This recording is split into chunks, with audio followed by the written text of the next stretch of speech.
Didik TV KPM. Yang dikasihi Cancuk SPM 2021, kita tengok sama-sama panduan menjawab. Jadi Ustaz nak, bila pemeriksa atau bila pengawas periksa kata boleh mula menjawab, apa yang perlu kita lakukan? Okey, pertama sekali ialah mulakan dengan pilih bidang yang paling mudah. Kita dah terangkan tadi ada 6 bidang dalam Quran Sunnah. Okey, jadi kalau Ustaz nak tanyalah Syafiqah. Ya. Di antara 6 bidang tu, bidang apa yang paling Syafiqah suka?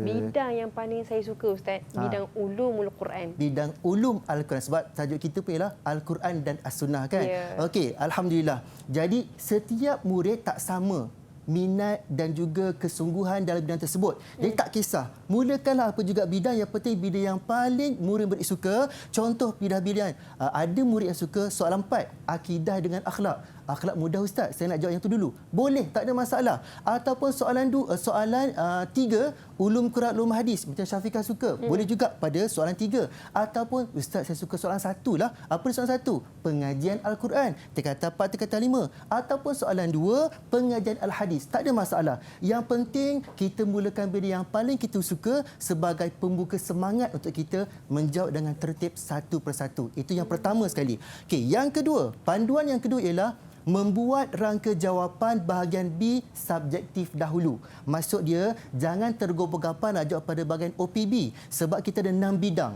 Ustaz takut bila kamu jawab soalan 1 itu khusus itu saja ataupun fokus itu saja, bidang yang ke-6 tu nanti dia akan hilang, dia akan lupa fakta dia. Jadi pertama sekali, Ustaz minta kepada semua calon ialah pertama buat rangka jawapan. Maksud baca soalan, pegang pensel, apakah fakta yang ada perlu dekat situ. Terus log jawapan. Mengapa kita perlu buat rangka jawapan dahulu? Pertama sekali ialah ingatan masih kuat. Sebab kalau kita fokus pada soalan 1 saja, maka bidang ke-6 akan hilang. Yang kedua, fakta mungkin akan hilang. Yang ketiga, memastikan jawapan tepat dan berpandu dengan fakta yang kita dah hafal. Sebab kita dah bersedia lama kan Syafiqah, nak membaca lama dah banyak dah. Jadi banyak yang kita simpan kat kepala ni. Jadi kita biar susun satu persatu. Okey, kemudian nombor 4, lebih fokus dan sistematik. Walaupun kita jawab pada soalan 1, tetapi pada soalan yang keempat tu dah ada isi jawapan yang kita ingat tadi. Yang kita tulis secara ringkas tadi tu kan. Yang penting tulisan rumi, short form, mereka ringkas untuk kita log jawapan tersebut. Itu panduan yang kedua. Macam karangan bahasa Melayu kan. Bila kita dah pilih satu karangan, tajuk tersebut, kita kena buat apa? Cari fakta pertama, fakta kedua, 3, 4 dan contoh. Jadi kita tak boleh terus nak jawab sebab mungkin fakta pertama tak kuat. Jadi bila kita periksa, pastikan fakta itu yang paling kuat, yang paling betul. Okey, panduan yang ketiga, menjawab arahan soalan yang tidak memerlukan huraian. Contoh dia, senaraikan, nyatakan, tuliskan apakah. Soalan ini dia perlu satu fakta, satu markah. Tidak perlu huraian, ringkas sahaja. Contohlah, sebutkan 2 syarat mentafsir Al-Quran. Pertama, mahir ilmu nahu, kedua mahir ilmu balaghah. Jadi tak perlu kepada huraian. Yang penting kalau betul, satu-satu dapat 2/2 markah. Itu contoh panduan yang ketiga. Okey, panduan yang keempat, menjawab arahan soalan yang memerlukan huraian. Apa contoh arahan soalan yang memerlukan huraian? Ada soalan yang dimulakan dengan terangkan, jelaskan, huraikan, bagaimanakah bincangkan. Jadi bila soalan itu dimulakan dengan arahan ini, dia memerlukan kepada huraian. Ada setengah calon ni yang menjawab demi fakta saja. Jadi bila fakta saja, dia akan dapat 2/4. Sebab apa? Tidak ada huraian. Walaupun 3/4 tu fakta dia betul, tapi pemeriksa dia nak apa? Nak fakta huraian. Jadi kena berhati-hati, jangan cuai dalam periksa sebab periksa itu nak menentukan cuai ke tidak cuai kan. Jadi kena beringat, segala teknik yang diberikan itu kena sentiasa diingati ketika menjawab. Okey, kemudian panduan yang kelima, baca arahan soalan hingga perkataan terakhir Syafiqah. Kenapa? Sebab kadang-kadang ada calon yang tergesa-gesa. Dia nak tidur cepat, nak cepat siap dan sebagainya kan. Akhirnya bila keluar dewan, Ustaz, kenapa saya jawab ni? Salah, pada saya tahu. Itu contoh kecuaian. Sebab apa? Tidak membaca arahan soalan hingga perkataan terakhir. Jadi dalam periksa, walaupun satu markah sangat penting kepada seseorang calon sebab boleh membezakan grade A+ ke, A tolak ke dan sebagainya. Okey, jadi mengelakkan kekeliruan dan kecuaian. Contoh soalan, terangkan 2 perbezaan antara hadis qudsi dengan hadis nabawi. 2 perbezaan. Pelajar yang tidak cuai, dia ada 2 pada hadis qudsi, 2 pada sandawi. Ada 4 markah. Tapi pelajar yang cuai kadang-kadang dia hanya jawab 2 pada hadis qudsi sahaja. Jadi kat situ dah hilang 2 markah.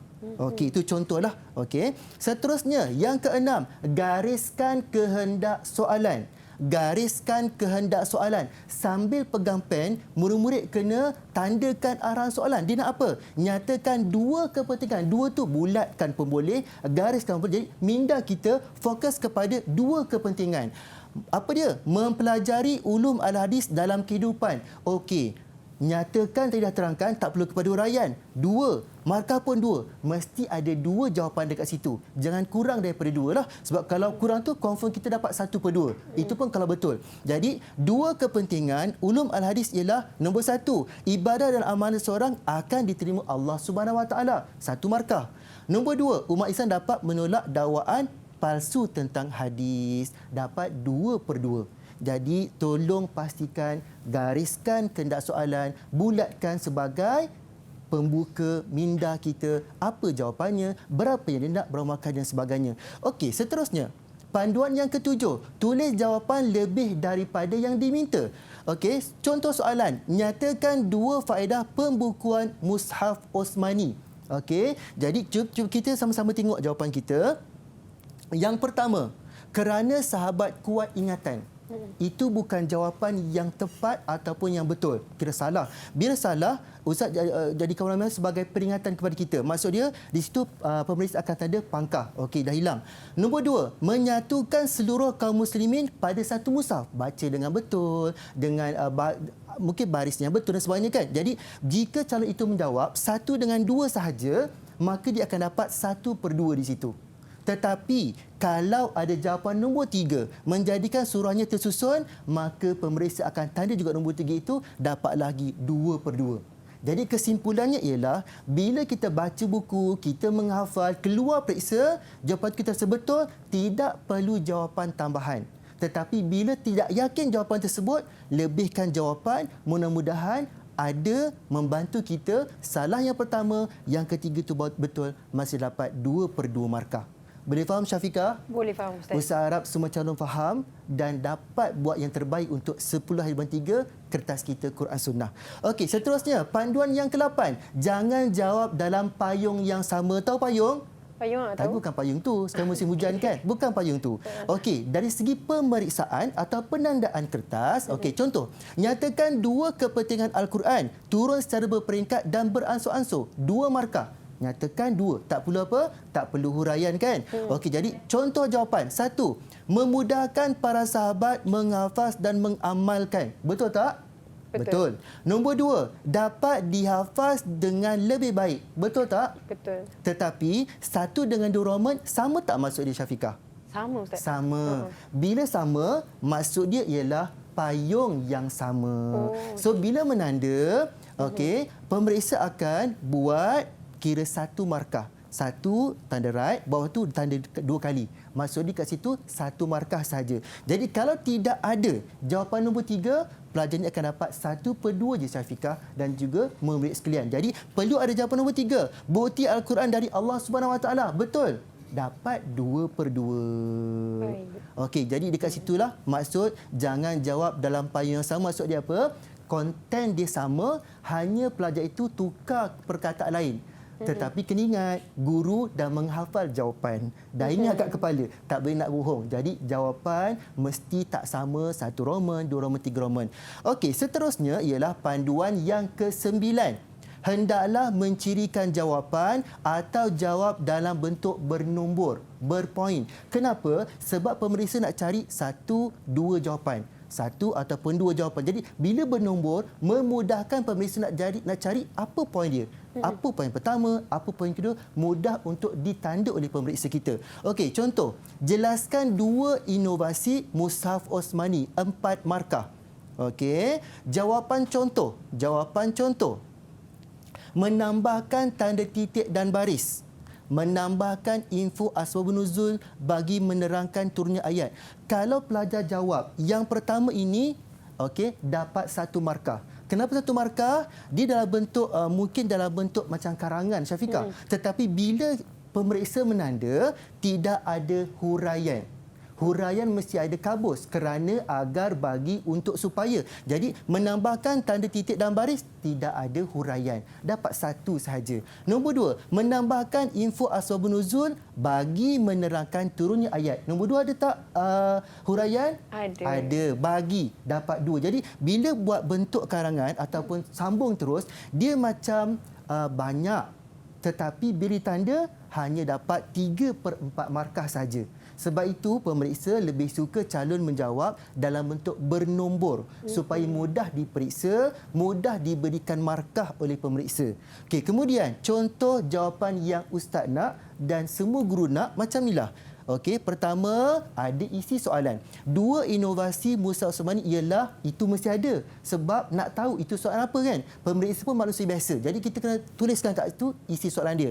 Jawapan pertama, menambahkan tanda titik dan baris agar mudah dibaca. Okey, cuba kita biasakan satu isi satu baris.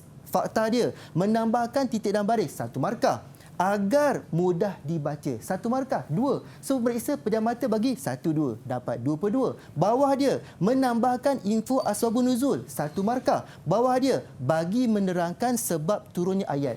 Jadi, cara nombor 2 ini lebih nampak kemas, lebih nampak tersusun, lebih mudah ditanda oleh pemeriksa. Jadi, pemeriksa akan menanda dengan gembira. Dan pelajar pun confirm dapat apa? Dapat markah yang baik. Untuk dapatkan apa, Syafiqah? Dapatkan A plus dalam SPM. Jadi Ustaz harapkan kepada semua calon, okey, tolong berhati-hati ketika kita membaca soalan dan juga menjawab periksaan. Ikut tertib, ikut panduan sebab semua sekolah biasa dah buat teknik menjawab. Jadi gunakan segala yang telah pun diajar tersebut dalam hari itu 10/3 supaya menghasilkan keputusan yang cemerlang. Walaupun tahun pertama KSSM tapi kita nak Quran Sunnah itu mesti cemerlang untuk dapatkan sebelumnya mesti dapat paling kurang pun A tolak dalam SPM, iaitu paling kurang mesti dapat 70 lah, macam tu. Jadi Ustaz sangat berharap berusahalah selagi ada waktu ini untuk kita mencapai A dalam peperiksaan SPM,